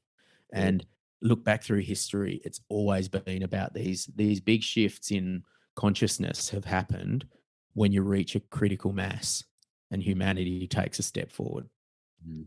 Well, I'm looking forward to the day where we don't measure our worth on the number of likes we get on social media. The new currency. The new currency, right? That Yep. you if a person bases their self-worth on how many likes they get, then that one day they don't get enough likes, they're going to be depressed. Mm. If I spoke to a really good yoga teacher. She's going to be on my podcast soon. Um, but I spoke to a really good yoga teacher, and she asked me like, okay, who are you? And I said, well, I have this amazing wife. I have this amazing job. I'm a lawyer. I do this and that. She said, okay, without those, who are you? And I was speechless because I identify myself by those things, and they're very important, and they're things that I really worked for and things that I work on. But I thought, yeah, I'm still figuring that out. Mm. Something to chew on. Wow. You talk about throwing you off guard, right? I I was mean, I was speechless, yeah. Yeah. and that's rare for me. Well, it's a really nice question, isn't it? Because particularly in big cities and the commercial world, sometimes it can feel transactional. Oh, where do you work? What do you do? Who do you know? Almost like you're doing a quick assessment on, is this person worth my time? And I heard about someone that was in LA, and they would go out and meet people for a coffee or whatever, and the person would disappear to the bathroom and then come back, and they'd be glowing because this person had some film roles. And that was a pretty incredible thing that she discovered. Was, wow. So until they discovered that this lady had had a history acting on Neighbours in Australia and British TV, that person didn't really know whether it was worth investing in the friendship. So yeah, I mean, this person that came to you and said, yeah, but who are you outside of those other things? That's a different way of interacting. Whoa. I lived in LA for a, oh gosh, how many years? About 7 years. Really enjoyed it. Met some great people, great scenery. Did you know? I mean, you can go to Disneyland, you can go to Universal Studios, you can go to the beach, and you can ride horses. Hmm. Yeah, I mean, I rode horses in Palos Verdes, which is a peninsula off of there, but um, very very diverse landscape and culture, and lots of different languages and food. But I did find there's a certain element of people that I will talk to you and do a triage on you and see if you can help me with my career, and if not, I got things to do. Yeah. Yeah. Yeah. Yeah. Yep. Transactional relationships. It's incredible. And then when you I mean, it's one of the things that I do really find charming and lovely about Australia, is that outside of maybe the really big cities, that hasn't taken root. Mm, Um, People really do. It's more about, oh, do you know so and so? Trying to find some common ground. But mm, that's something we've got to hold on to as a species, right? Because in the tribe, everyone knew everyone. Everyone valued people differently, not in that transactional way. And I think happiness, contentment, all these things are based around tribal structures that we've lived in forever. And then when you expand that out to massive globalized economies and internet-based communication and all the rest of it, it's different. You can behave terribly badly on the internet, and your tribe will never find out about it. It'll never follow you back to your real world. You can rip someone off in a scam, and guess what? Chances are no one will know. So you know it does though affect us as a species, as at some level, I think, when we lose sight of that common humanity that you would have had in a tribal situation where you're accountable for everything. mm. And the value of people too. So I mean, there's the hunter, the gatherer, the doctor, and the people with the wisdom. I think now I have a computer in my pocket that is more powerful than the space shuttle, or the computer on the rocket that went to the moon the first time. Right? It's Mm. powerful from that. I have the whole library of any language I want. I can get that on my phone right now, and I can reach out to almost anybody in the world, right? Um, but sitting down with somebody who's in their 90s and just talking to them, I had one of the best experiences, and it's on a hard drive that is broken. I'm trying to get it repaired. My The first era of the podcast was 52 episodes, and this is the new podcast. The 52 episodes I took down for many reasons. One of those episodes was with my grandmother when she was 98. Hmm. She was absolutely lucid. She knew everything that was going on around her. She talked to me about growing up and how she met my grandfather and everything. But sitting down and talking to those people is so valuable, and we don't get that on the internet. You might find a cute picture of a grandma in the way that you might find a cute video of a cat on the internet. But sitting down and talking to somebody is just, it's priceless. And Abs- when I get the opportunity to talk to somebody who's been through something that I've only read about in a history book or hasn't been written about in a history book, I want to hear what they have to say. Yeah, yeah. Every human is the most fascinating book you've ever encountered, but sometimes you kind of got to work to get to the stories. Flick a few pages, before you get there. But I mean, you have hit on the head. Getting back to what we started talking about around around humans becoming units of consumption in an economy. And so what that has done is it's made us incredibly wealthy, and that's great. But as you age, you go from being a unit of consumption to a liability.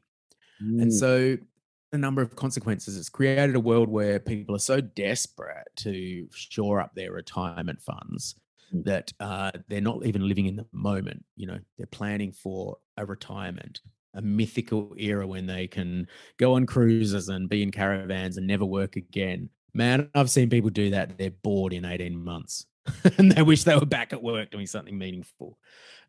So, this idea that we're just units of consumption in an economy, and the old people are retirees, they're in nursing homes, they're liabilities, they're economic liabilities, and we're losing so much. As you said, in a tribe, they were the elders, they yep. were the most revered members of the tribe.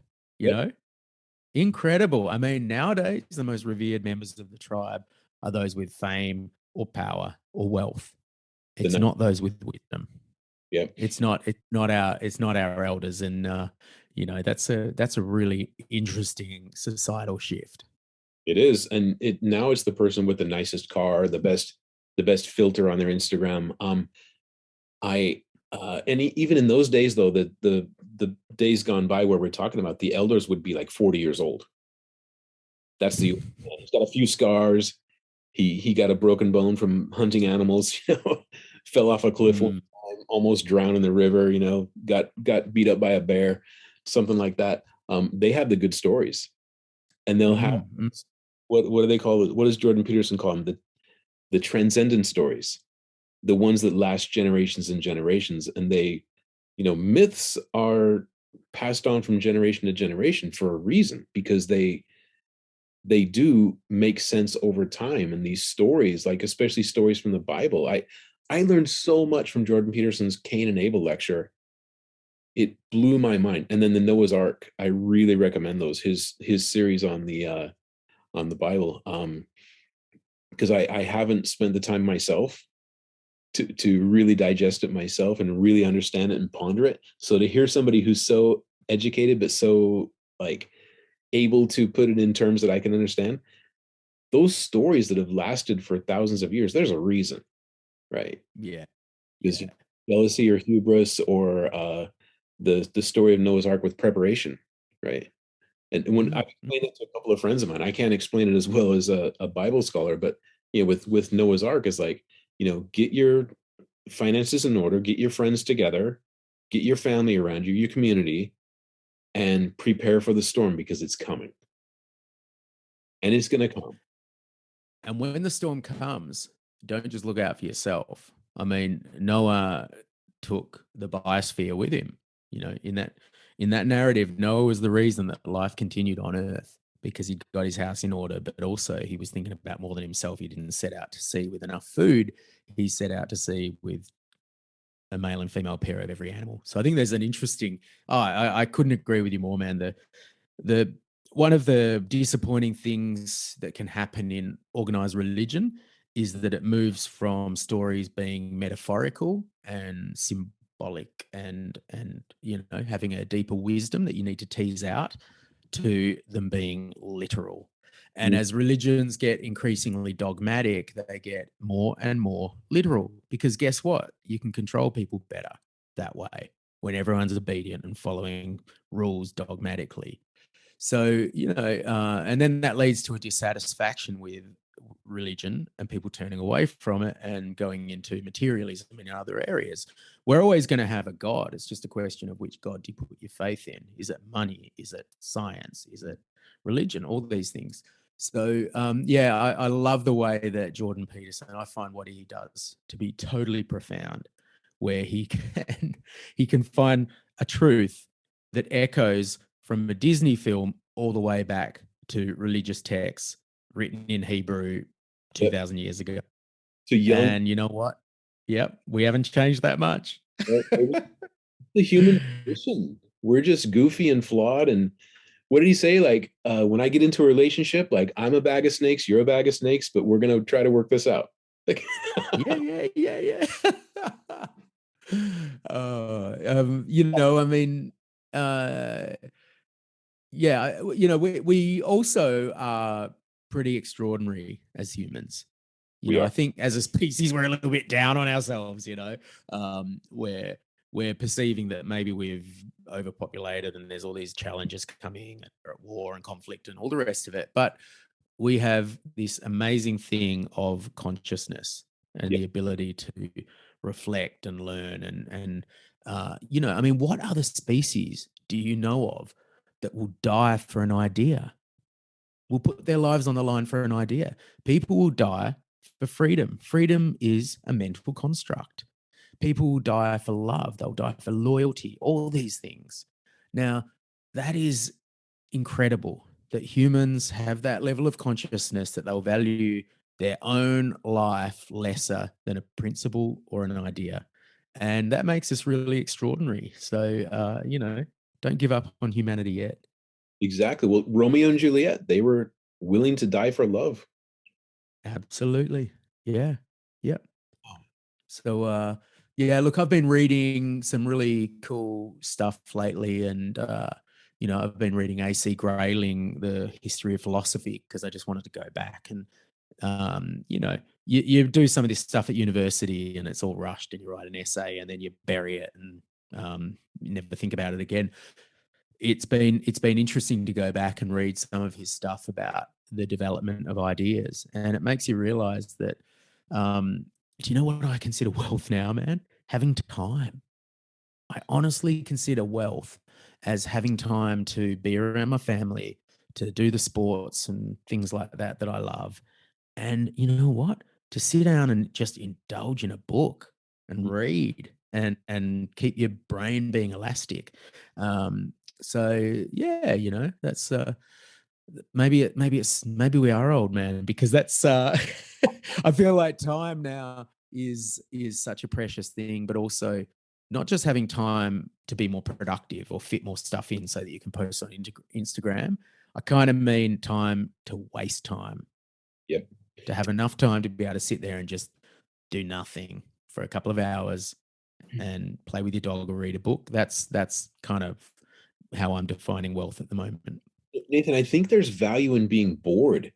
Remember Oh, right? We would say, "Mom, I'm bored." So we'll get on your bicycle and do something. Take your skate mhm. on the block, or just go see what Joey's doing. You know, run across the street and see what Timmy's doing. Go see what your friends are doing. Like, don't just sit around and whine. Do something. You know. And the other thing is, I remember before, like when we just had television, there's no internet, no nothing. Sometimes you'd be bored, Mhm. and I would come up with stuff. So I play guitar, and I would be bored, and I would just pick up my guitar and start playing. and I'd come up with a song. And I Mm. wouldn't have done that had I not been bored. Right. Now I think of, speaking of time to read, when I started reading the Lucky Laundry, this has been a huge change for me because I set aside time every day to read a minimum of 10 pages. Yeah, Minimum. awesome. And that's just Yeah. the brain's just getting warmed up, But I haven't, I cannot remember the last time I read a physical book. Oh man, that's so cool. I got this book, like your book changed my life because I started reading books again. And now I think, okay, Oh, what can I read next? This is so cool. oh man, that's I've gone through the same process.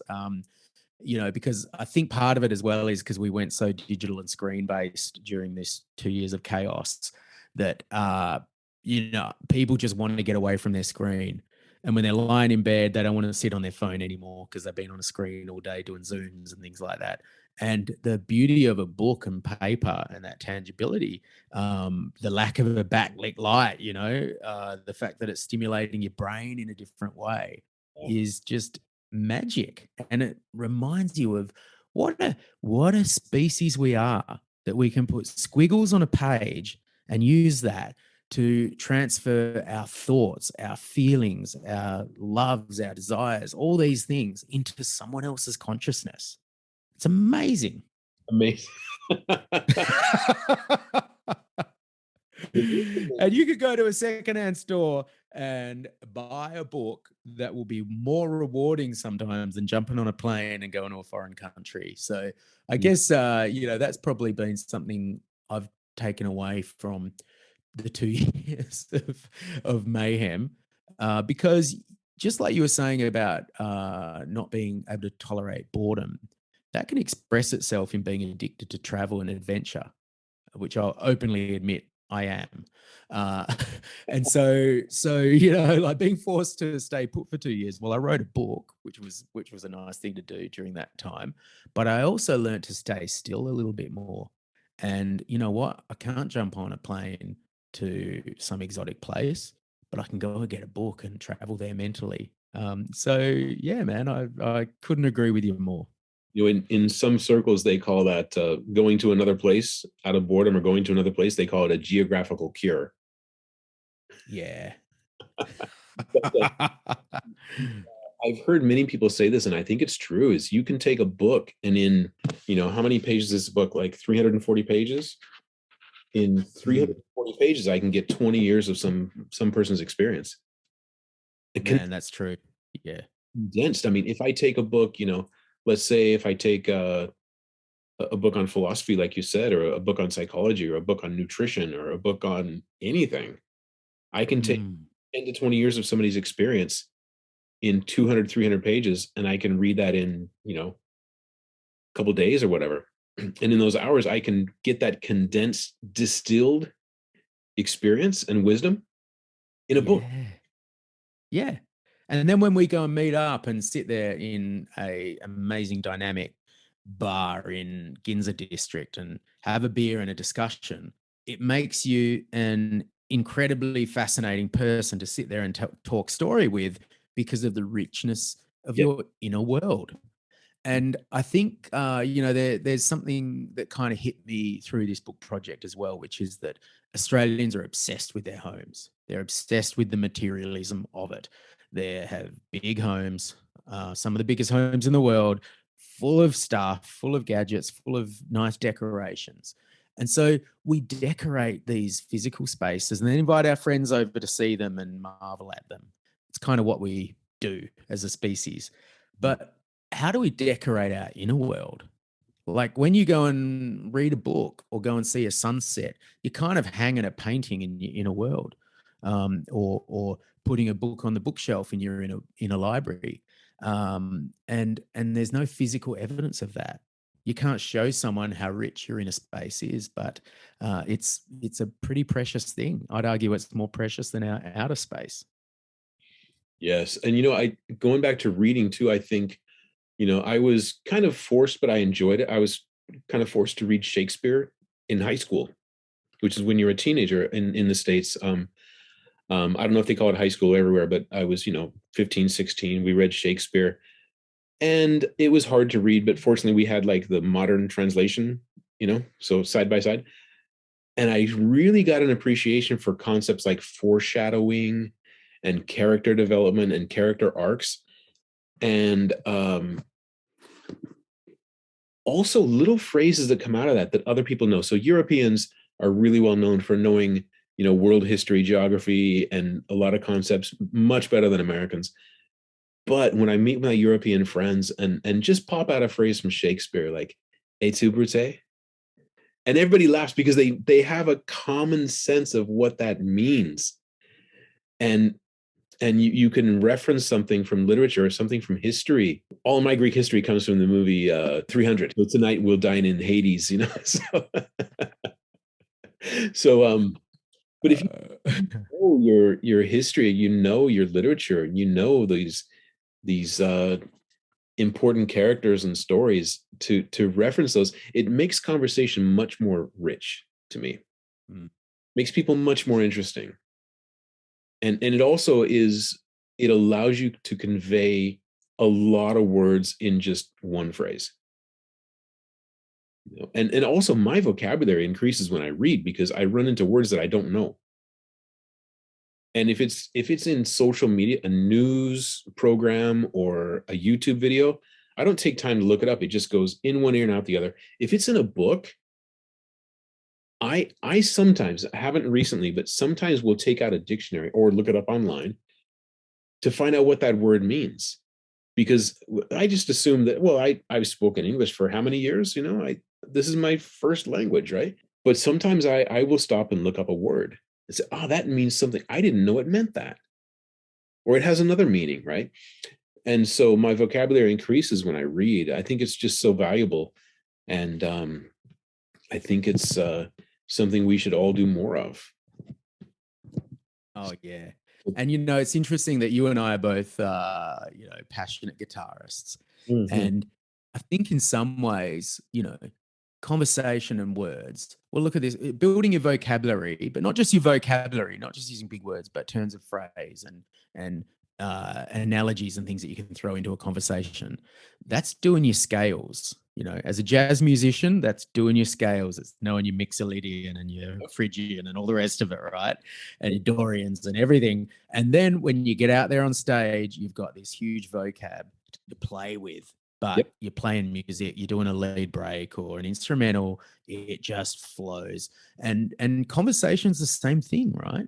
You're mucking around, you're scatting in a way, you're riffing and you're bouncing off each other in the same way that you would on stage with a bunch of great musicians. And so the more you know about stories and life and all of this stuff that makes our inner space really rich, the kind of more fun that you can have when you're improvising in conversation or life. So yeah, isn't it, man, if I could say that, you studied Japanese, but I was a step ahead because I figured if I'm going to go to uni and study a language, why don't I do one that I learned at birth? So I went to uni and studied English.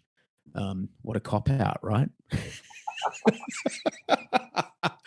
But then when it's old fashioned to say this now, but I'm a little bit of an Anglophile. I love English culture and English history and all of that.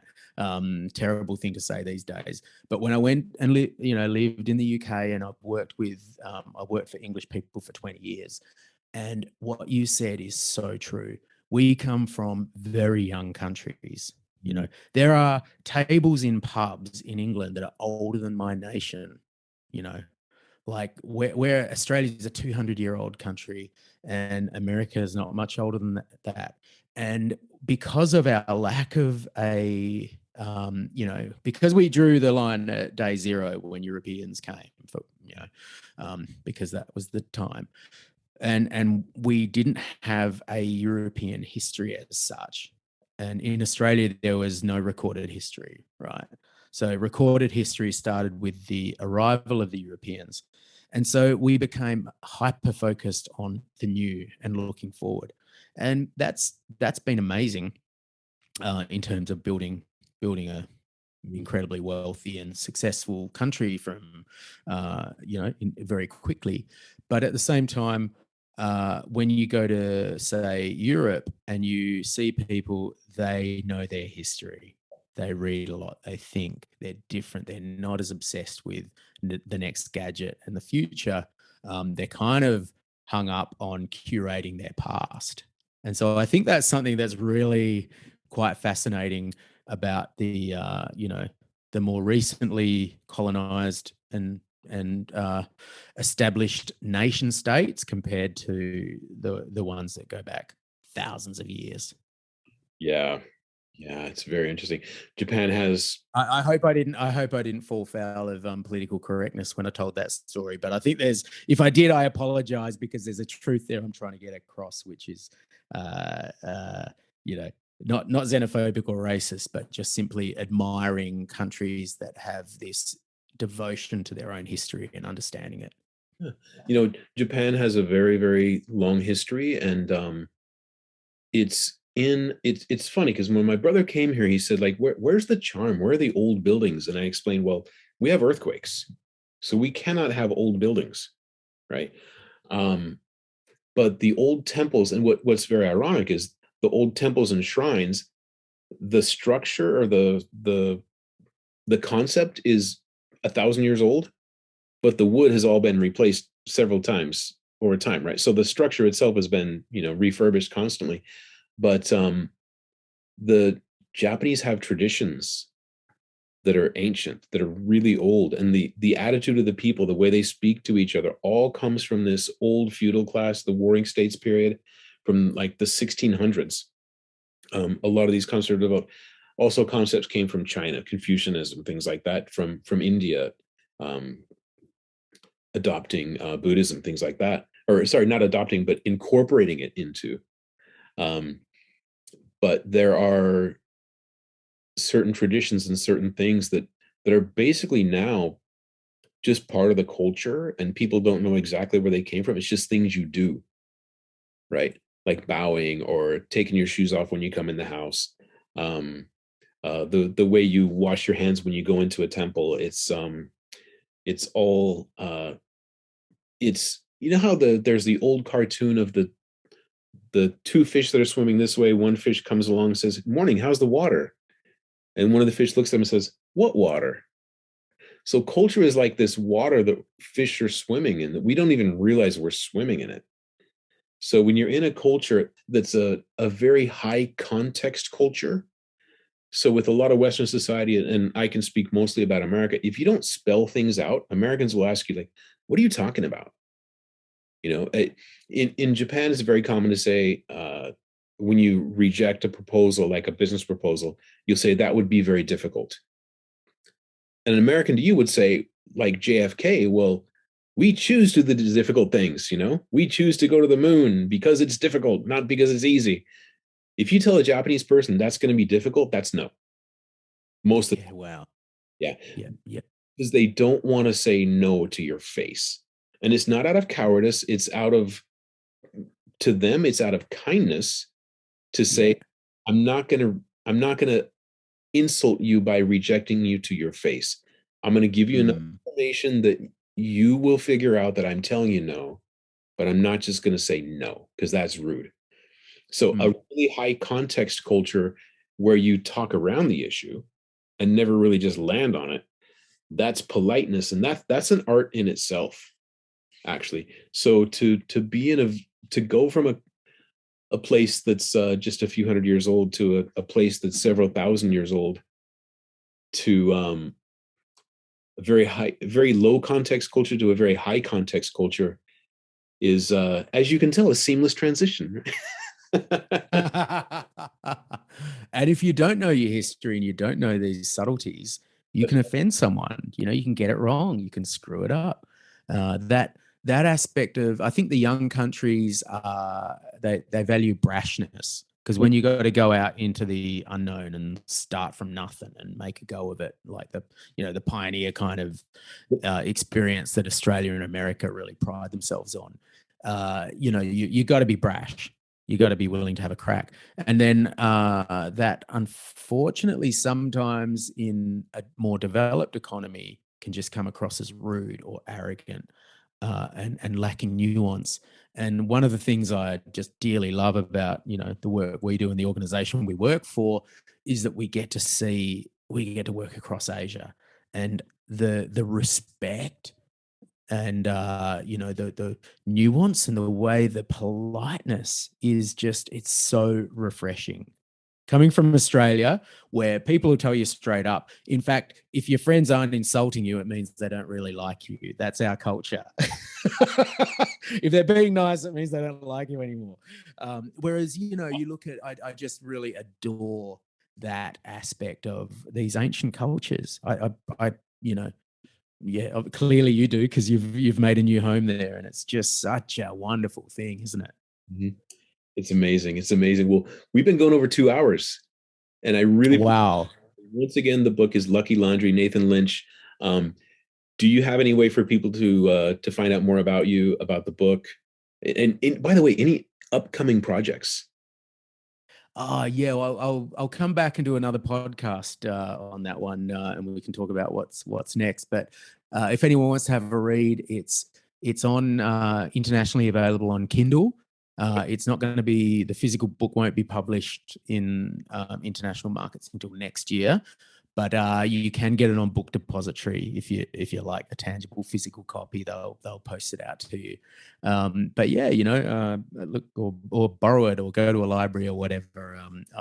I'm not too worried about spooking the book, but I do. It has been an absolute joy to have time to write something, and I tell you what, when someone reads it and gets pleasure out of it, man, it really makes that process worth it. And as you said, Tracy, it's a way of taking knowledge that might have taken a decade or two to gather, and sharing it with someone else. And that's the joy of books. Yes, I love it. I love it. And thank you for writing it, and thank you for doing this podcast, Nathan. Thanks for having me, and I'll see you in Japan very soon. We'll continue the All right. conversation. Congrats on getting that visa, buddy. We'll see you soon. See you soon, and thanks for having me on the show. Really appreciate it.